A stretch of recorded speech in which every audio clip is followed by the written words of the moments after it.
The monk stretched out his arms. 2 sharp blades dangled beneath them. Then he lifted 2 buckets of water, each weighing 50 liters. His task was to climb up the steep slope wall, pour the water into the trench at the top, and let it flow down into the pool below.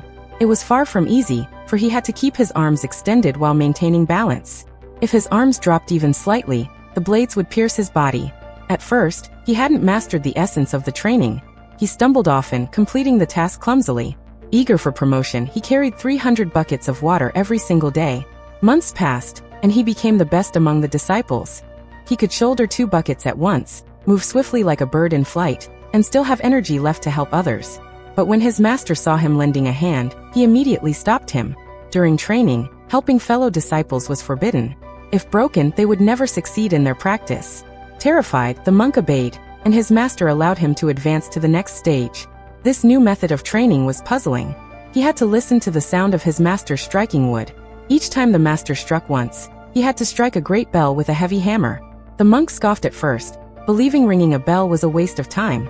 But as soon as he lifted the hammer, he realized how wrong he was. The hammer weighed only 10 kilograms, but it was tied to a long, flexible bamboo shaft without support. In his hands, it felt as heavy as 120 kilograms, and it could only be used with one hand. At first, he could grip the bamboo less than a meter from the hammer's head, barely able to strike. After only a few swings, his wrist gave out. Watching his master continue striking wood, determination flared within him. He lifted the bamboo again and kept striking, over and over, until his wrist turned bruised and swollen. Months later, he could grip the very end of the bamboo, matching his master's increasingly faster rhythm, striking with full force. At last, he completed the trial. Promoted as the overseer of the Sacred Scripture Pavilion, he ascended to the next level of training. This time, he had to stand between 2 burning incense sticks.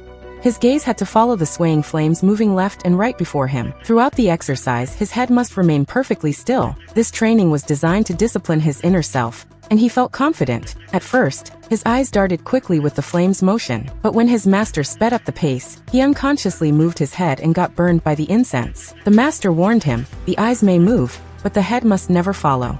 The monk refused to give up. He stepped forward once more, calming his mind. No matter how fast the flame swayed, his head remained motionless while his eyes tracked the fire.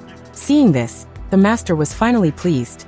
Now tell me, if you had to undergo such training, what would you do?